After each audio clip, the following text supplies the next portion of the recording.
Hello everyone, welcome back at Tech ET. 2020 could be a big year for Apple. It's being tipped to push out more iPhones than ever over the next 12 months, with 4 iPhone 12 models rumored to be launching in the second half of the year, following an iPhone SE2 in the first half.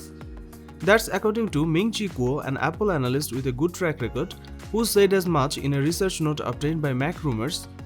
Apparently, those 4 iPhone 12 models will include a 5.4-inch phone with 2 rear cameras, a 6.1-inch phone with 2 rear cameras, a 6.1-inch phone with 3 rear cameras, and finally a 6.7-inch phone with 3 rear cameras. These phones will all apparently have OLED screens, support 5G and resemble the iPhone 4, with a new flatter metal frame, which is something we have heard before. Meanwhile, the iPhone SE2 will apparently have a 4.7-inch LCD screen, 1 rear camera, and will not support 5G. This model is said to resemble the iPhone 8, complete with a Touch ID home button but with a newer A13 chipset and 3GB of RAM. It's not too early for iPhone 13 rumors either. The word on the Apple Street is that the 2021 iPhones might come without any ports at all. Apple hasn't substantially changed the design of its phone for the last few models, with the biggest alteration being the camera on the iPhone 11 range, but another change could be coming for the iPhone 12, this time focused on the frame.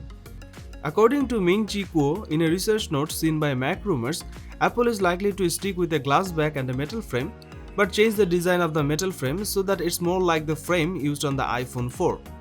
Ming-Chi Kuo also claims it will have a more complex segmentation design, new trenching and injection molding procedure, and sapphire or glass cover assembly to protect the trench injection molding structure.